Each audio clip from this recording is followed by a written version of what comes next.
Osiris.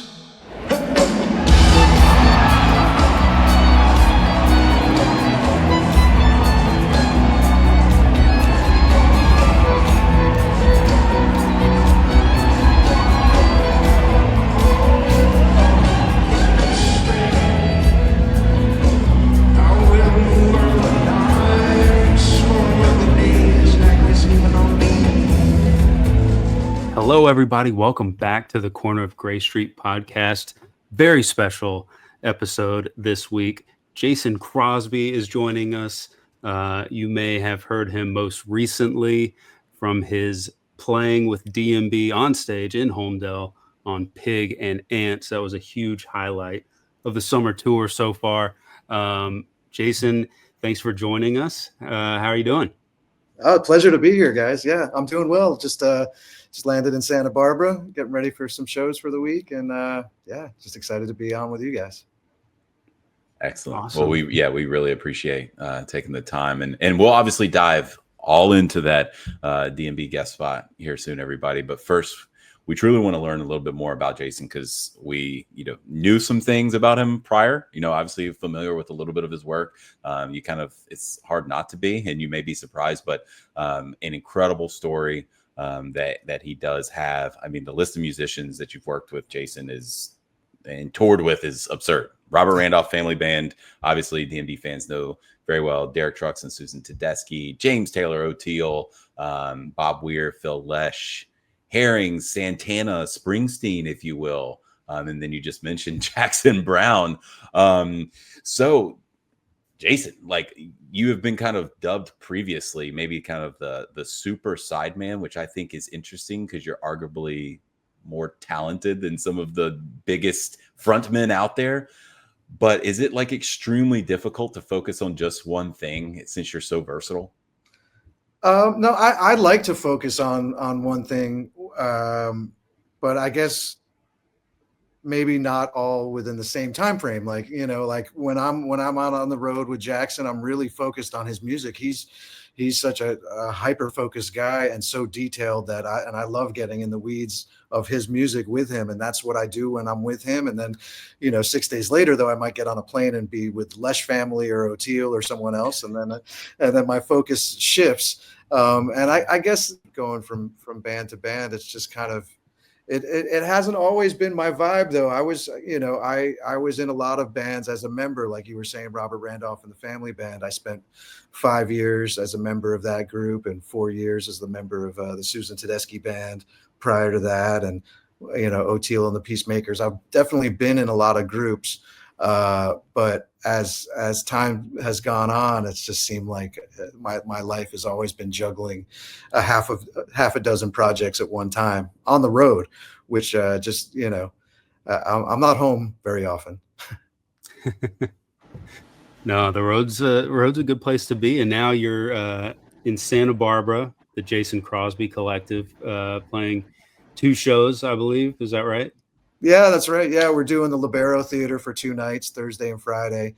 I had learned about the Libero by playing there with Jackson last year. It was the 100th anniversary of the theater, and Jackson would normally play like the Santa Barbara Bowl or venue of that size. But we played the Libero, to honor their 100th anniversary. And it's such a beautiful theater, and so many amazing people have played there over the years. Dave Brubeck, and it just has this deep history. So we invited the Libero people up to the Fillmore for our debut show, the first collective show, and they loved it. And so we decided to book 2 nights. And having Jackson in the band, it's like the shows just sell out instantly. I bet so. Yeah, I like that. We like some of that stuff from the Fillmore earlier. I think it was the I Know You Tweezer mashup that got the huge reaction online, at least that was shared a lot. So that was really, really cool. Were you in Robert Randolph's band when they would open for DMB a lot back in the mid? Okay, cool. So we would have seen you several times then. Cool. Totally. I was with him from 2003 to 2008, and I played on that record Colorblind, which Dave and a bunch of the guys played on. And so Yeah. You know, I had played with a lot, you know, a lot of people asked me, like, you know, when I sat in last week, like, how did that happen? And, you know, like, did you know those guys? You ever play with? I was like, well, I've played with them all kind of individually, but never in the Dave Matthews Band. Like, they would all sit in with Rob or other groups that I was around. But that was my first time actually sitting in with them, which was awesome. Yeah. Wow. Well, we probably saw you in Charlottesville 2006. Yeah. Oh yeah. Opening for DMB. We were at those shows. Oh yeah. So, yeah. Those are very memorable. Yeah, that was a great time. And Dave was so cool. I remember, you know, like he would come out and he would introduce us every time, and like people would hear his voice from wherever they were in the, you know, the outer regions of the venue and come check us out because they heard you know, and he'd sing a little bit with us at the front. And you know, I always liked him, you know, like from back then. Like, you know, hadn't seen him a whole lot since then, but yeah, I've always loved that Dave does that with opening acts. Kind of gets everyone into their seats and ready to see what's going on. I want to dive into your music background a little bit, and we mentioned you're multi-instrumentalist. Where did you kind of first learn to love music, and kind of what instrument did you start on? I started on violin a few days before my 3rd birthday, about a year and a half before I can even pull a memory, to be honest. So I've been playing so long, it's like, you know, it's kind of like it's like a 3rd limb that I don't even have to like think about, kind of. Oh my. It's yeah, I started on this method called the Suzuki method. It's like an ear training method that my parents started me with, 1/16 size violin. And my older brothers, all my brothers play music, and they noticed at an early age that I may, you know, it turns out I did have perfect pitch, which is where, like, as soon as I hear a tone, doesn't even have to be an instrument, I can kind of tell you what the corresponding note would be instantly. It's just like seeing a color on a wall and knowing it's blue or red.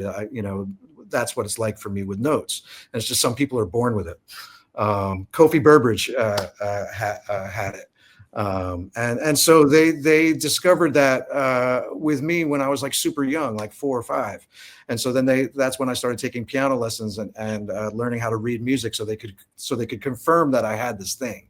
And one thing about perfect pitch is if you don't recognize it and develop it by age 12, you lose it. And it's just like a light that lights up in the front of your brain if you have it, and then it lights up in the back of your brain if it doesn't. And that's the difference between that instant recognition and, having to, like, say if you're learning a song and you want to hear it and then you want to play the piano to make sure like the note that you're hearing is this note, where like I could be on an airplane and write out a song just by having the headphones on, and I could just write it out. Which has been a huge advantage and helpful for me to do what I do. That's why I can go in with a lot of bands and learn. I mean, like, I knew Ants just because I'm a kid of the 90s that listened to the radio, but I didn't know Pig. And I learned it that morning in my friend's basement, because it was very short notice for me sitting in. So it's just like, I'm a quick study. Apparently, yeah. because of that. So that's my history. And so I grew up playing classical music, and that's really all I played through high school was classical music. And I toured around the world with an orchestra. It was like the best, 80 young musicians from Long Island, New York would go on these world tours in the summer. And I did that from age 13 to 16. And then I stayed on the road, I guess, because right after high school, I joined a rock band. That's sick. Solar Circus. That was a band from the 90s. That was like kind of a Grateful Dead related band. And I cut my teeth with them on the road in the 90s. And that's how I met, Jimmy Herring and O'Teal and all of these people that I ended up working with later in life. I met as a teenager. And they were all like, man, that classical kid, I was just learning how to play rock and roll, just learning how to improvise. But they could tell I was, I remember O'Teal telling me, like, someday soon I'm going to be hiring you. And, I thought he was just, trying to make me feel good. But he did something back then that we started working together after that. So yeah, you've done a lot of Dead related stuff and played with, I guess almost all of the greats besides obviously. I guess you never would have played with Jerry, but you've played with pretty much everybody else. It seems like from that crew, and unbelievable. Yeah, and that was like a whole other phase of my life because I lived in New York till 2012, 2013, and that's when I met Bob and Phil on a trip out to the West Coast, and that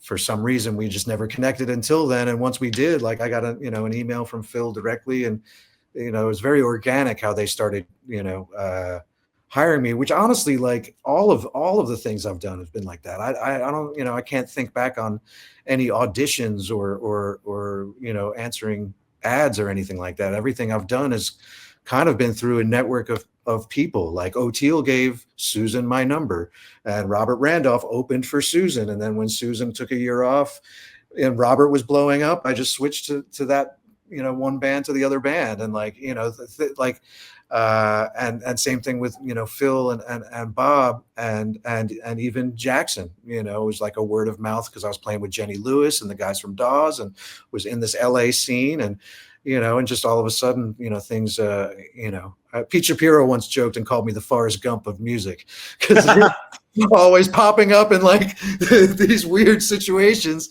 or like super high profile situations. And there's like Crosby, because he's known me since the 90s.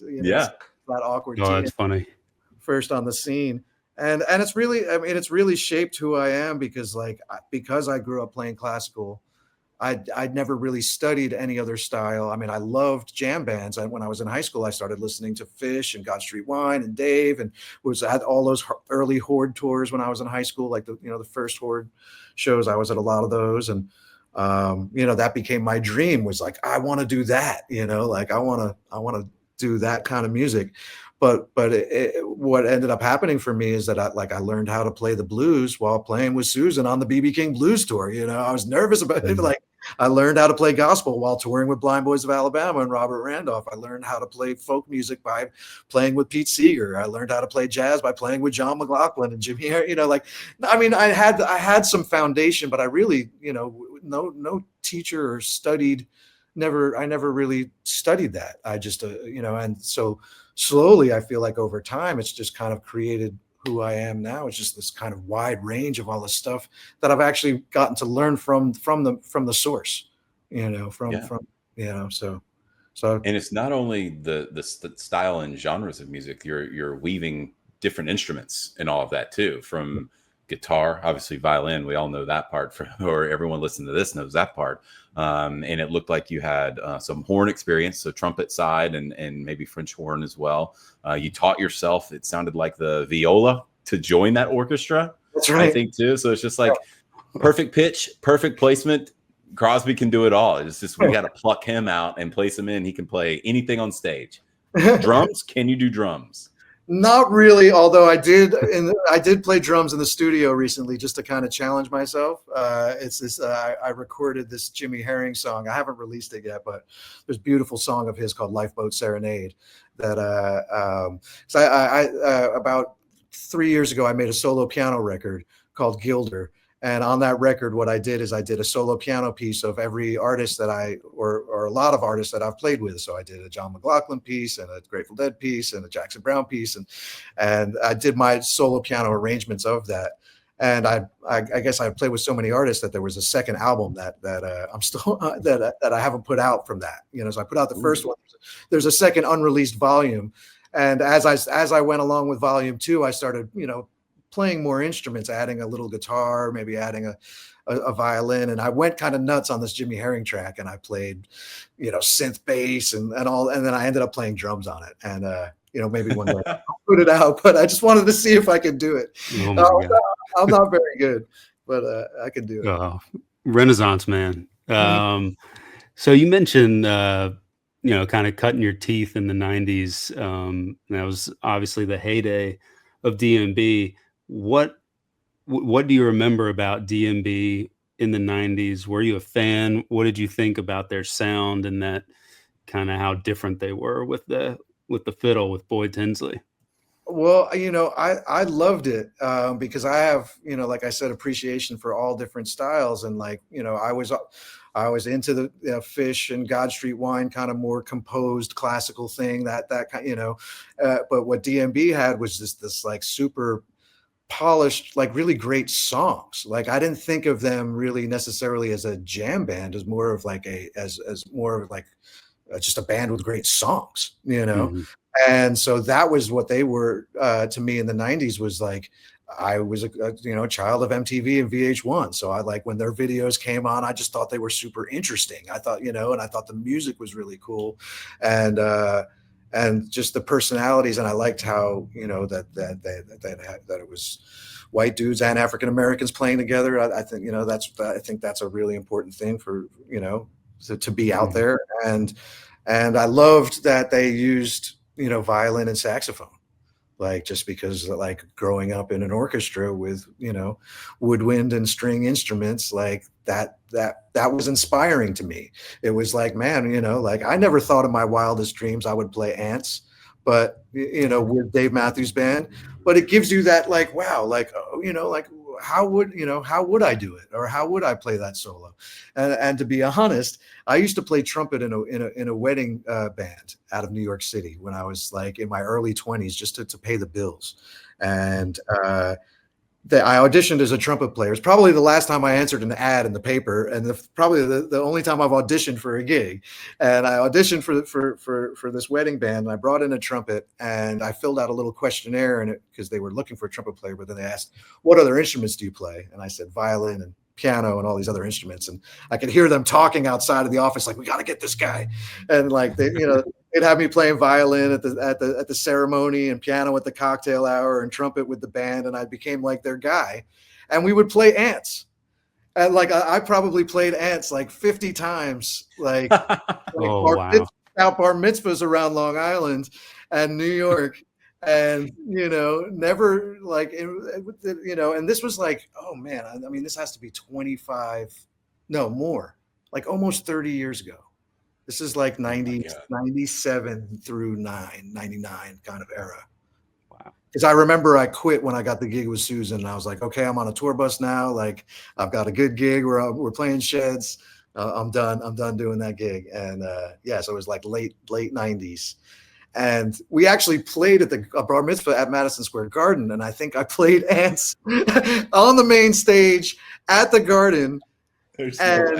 And I was like, man, like, this may be the only time I ever play the Garden, let alone like play this Dave Matthews Band song at the Garden.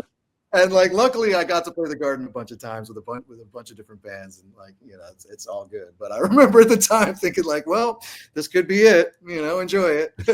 Oh, that's incredible. Yeah. I mean, it comes full circle. Like you said, 25, 30 years later. If only there were really cell phones back then, because then we would have all of these videos now resurfacing of Jason Crosby in this wedding band at Madison Square Garden, playing bar mitzvahs and others. So how did you kind of run into Dave and the crew, or whoever from them? Was it by sitting in, or by playing with Randolph and them mid 2000s, or really, what was the first kind of introduction to Dave as a human? Well, my first introduction to Dave, like meeting him personally, was on those Robert Randolph tours in the mid-aughts. And then we would occasionally be around each other after that. Like, we both played at Pete Seeger's 90th birthday at Madison Square Garden. I was in Pete's band, and he was a guest, and Pete's band kind of alternated with the Saturday Night Live band as the house band. And so, depending on the artist, it would be the SNL band or us, or some kind of combination of both of us. And so I remember seeing him then, and man, I don't know if I can't think if I saw him since then. Like, we were talking about it when we were hanging out before the show at Holmdel, like trying to figure out when the last time we saw each other. And I think it was 2009. And so, wow. So this would, it was a very random, out of the blue message that I got just days before the show. And, and I was happy to get it and happy to make it out. Yeah. What were you nearby for the show, and it just like happened to line up, or can you kind of walk us through that? Well, yeah. So, truth be told, I was when they reached out, I was in Monterey, California, playing with the Lesh family on a Saturday and Sunday, and I had the week off last week, and it was my birthday on Monday. That Happy Monday, birthday. thank you. Yeah. The second. So I had hadn't really figured it out. I'm kind of a last minute guy with plans, and like I just got a lot going on right now, and so I was like leaving it open to the universe. I had a plan to maybe go to Los Angeles because I'm a diehard Mets fan, to go see the Mets. We're playing the Dodgers for 4 nights, and I've got family in New York, and I've got family in Atlanta, and I'm based out of the Bay Area, so I really was kind of flexible to do anything.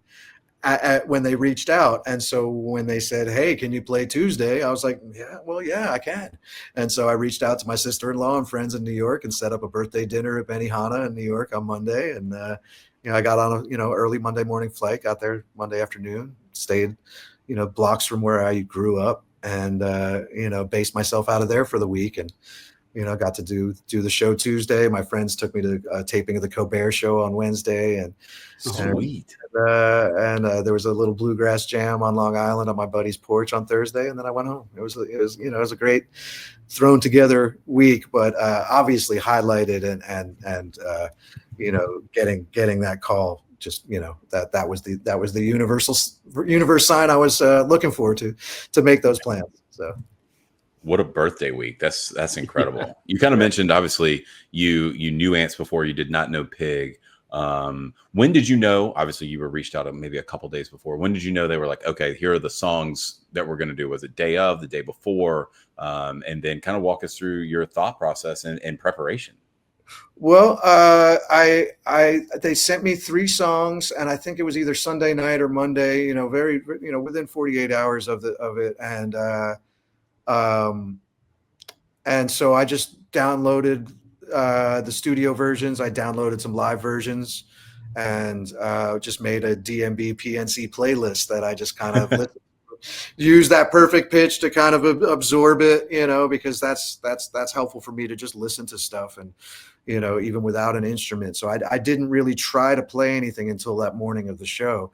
And it was my birthday, and I was flying cross country, and so I was just like, like we were saying at the top about the focus, like it's good for me to, like, when I'm playing with Terrapin, I like to just be like focused on that.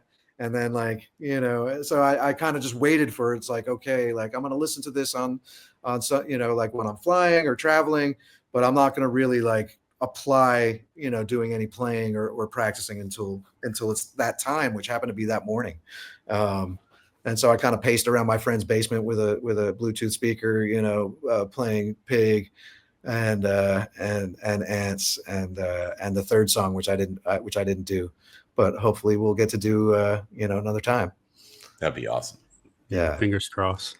Yeah, anytime someone with the violin or fiddle comes up on stage nowadays, it's like the DMB fans go bananas. Did you feel that when you got on stage? It was unbelievable. I felt this is how I tell my friends about it. It was like 3 phases of audience insanity. It was like the first, when they just like saw the instrument, there was one level of like, this guy's got a fucking violin, like something's about to go down, and then like, I purposely on both songs, wanted to open and play my first few phrases and few bars as to like true to what the parts were. True to what the origin of those parts, and then quickly do my own thing. And so I felt like there was the one level of them seeing the instrument, and there was another level of them recognizing the parts that Boyd played, and then like I was pleased to get to that third level, at the end of Ants, with like doing what I was hearing in my head, and so I felt really good about it. And I don't often, I'm not down on myself, but I'm particular, and like that was a night where I walked off and I was like, man, I felt really good about, the effort I had put into it and the results. And then I found out later online about like him saying like, okay, calm down. I was like, these people were, like I had friends being from New York. They were friends of mine that didn't know that I was going to be there, that were freaking out, and sending me videos from the audience, and then so I was finding out from friends, like, because I took my in-ears out. I didn't hear him say any of that, So. Yeah, I think he's kind of saying in jest, because people are like, yes, a violin, please get this guy, lock him into Carter's tour bus, something like that. We got to take him on the road with us. Like, he's got to stay up on stage. And that's been a lot of we just posted one video of one of our friends that was there, of the Ants performance, and a ton of, obviously, the comments are in that vein, right? Like, keep him on stage. We need this, all this, that, and the other. And it seems to be more so than even some of the other fiddle guest spots. But yeah, you had some nasty lines in there, Chase, I'm gonna tell you. So we were pretty stoked on it. And yeah, it seems like you kind of knew what that it went a little DMB viral, I guess, in that universe, I guess. But how did that feel? How did at least you kind of talked about what the crowd reaction was, but how did it feel afterwards? And kind of like soaking it all in, because I'm sure it was a whirlwind. Oh man, it really felt good. I mean, prior to the show, like I said, I got to spend some time with Dave. They had originally told me that I would rehearse with them, and then when I got there, they were like, "Oh, they're not worried about you. Here's your dressing room over here," and it was like across the hall from where they were rehearsing without me. And they don't have perfect pitch. You do. And so and then I saw Jeff, because I know Jeff Coffin and some of the guys. I saw them after the rehearsal, and then I was kind of working some things out in the room, and Dave heard me playing, and he came in, and we talked about actually what we were just talking about. He was like, we were talking about how I was going to approach it, and I told him like what I was planning on doing was to play some licks to start of Boyd's and then to abandon them, and he was like, "That's perfect. Like that's what I want you to do." And so I was glad to get that intel, prior to playing, because I wasn't sure how much I should stick to what was on the record and how much, they wanted to hear of what I would do. And so it was good to hear him, confirm that my instincts were right. So, and then afterwards, when Dave was playing, the encore by himself, I got to hang with the band, and I'd never met Tim Reynolds or Buddy and I don't even think I really got to know Stefan on that Robert tour. So it was like great to give all those guys hugs, and like they were so kind and so welcoming, and they're I don't want to speak out of turn, but we were talking about ways we could connect and do it again, like along our travels. And so hopefully I'll get to be in the same city as them another time, in the near future, and do it again. But I mean, it's the chatter online is kind of overwhelming. I was telling a dear friend of mine last night how I thought it may have been like one of the biggest things I've ever done in my career, and she said, "I don't know. What are you talking about? You've done some crazy things, And I was just like, I don't know. I know I have. And I was reflecting on it today, and I was like trying to think of things that would be on that level. And I did think of a lot. I was like, okay, I have done a lot of good things. but I showed her one of those fan videos from one of my, from the audience, from a friend that didn't know I was going to be there. And in the video that they pan around to the audience, and it was Ants, and I watched it with her and her kids, and they were like, yeah, that was pretty crazy, because it was like, lighting up 20,000 people that's a feeling that I guess I've had before in little moments. But I guess maybe I felt that way because it was just like me walking out there. It wasn't like out there, as like a sideman in a group, or like, part like supporting something, like that was a moment that they gave me obviously within their songs. But like, I mean, they warned me, that they, because obviously that break in Ants is a lot shorter on the record, and they were just like, Dave kept saying, he's like, we're going to leave you out there for a minute. We're just going to let keep going. we're gonna see what happens, So I was preparing myself. I didn't know, how long it was gonna be, but it was cool. I'll never forget it. Man, that sounds. We interviewed Bela Fleck a few years ago, and he kind of had a similar thing where he was in the late '90s guesting with DMB and walking out on stage by himself in like a giant football stadium, and how he kind of had his rock star moment, and he was like just taking it all in and couldn't believe it. So that's incredible. And I gotta say, there are some pretty iconic parts in Pig and Ants on the violin, and you nailed it. Thank you. Especially starting out with Pig, those opening notes. That's those are big time, big fan favorites for sure. I made one mistake in the very first. It was like it might have been the second or third note of Pig, but it was so minuscule that I think it would be, you really have to like analyze it super hard.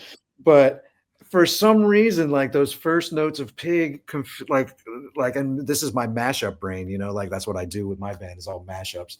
It just kind of, I always think of the opening notes to This Must Be the Place by the Talking Heads. I think that's the name of the song. And it's got like, I was worried that I was going to confuse the two. And it was just one note. But I like, when I listened back to the Relics video, I was like, God damn it. I played it right, 10 times in my buddy's basement, and I don't even think the band noticed. Maybe probably Jeff and Rashawn might have noticed. I don't know. Nobody gave me any flack for it. And it was told to me by Dave and others too, I didn't have to do anything note for note, as long as I stayed in the spirit of what was happening. So that's what I told myself in the moment. I was like, oh yeah, that's still the spirit of it. It's still the spirit of the line. It was 95%, but Well, we'll delete that you just said that and no one will ever know. Yeah, please. Yeah. Well, now we'll get into our rapid fire segment and get you out of here. What is your favorite DMB song? Ants. How about the song you most want to guest on now? Billy's. Yes, good answer. What's your favorite album of all time? Favorite any album? Any, yeah. Oh fuck. Intervisions. Stevie Wonder Intervisions, maybe. Ooh, okay, that's a good one. We haven't had that answer. Best performance of your career? My best performance of my career? Wow. And I know this has to be rapid fire. My most recent best performance was probably at PNC, and at the Fillmore. I would say the Fillmore, the debut of the Crosby Collective. I was really proud of that too. That's awesome. Favorite venue you've played at? Oh man. MSG has a lot of special history for me growing up in New York. But I would have to say that, it could be the Fillmore or the Warfield too, or the Albert Hall, because I've got family in England. That's a tough one. Ooh. But yeah, somewhere in that world. That's a beauty. If you had to pick one song to just play on repeat, almost desert island, what would it be? Oh man. I'd have to say it might be a song by Benji Hughes called Oysters. I think that would be the song that I would choose right now. You should check out Benji Hughes. He's from North Carolina. Yeah. Okay. All right. Yeah. Add him to the list. All right. Well, we'll get you out of here. Appreciate you so much for joining us. Do you want to plug your upcoming shows really quick? I can. Yeah. If this is going to go out this week or. Yeah. This Thursday and Friday, I'm playing the Libero Theater with the Crosby Collective with Jackson Brown and Dave Schools. There may be a couple re-release tickets the days of shows, depending on how large our guest list becomes. But the shows are sold out. But I think we're gonna release some tickets day of. So if you're in the area and you want to try to make it, check it out. All right, everyone, be on the lookout for that. And Jason, appreciate you, and we'll see you next time on the corner of Gray Street. Thanks, guys. Looking forward to it.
this.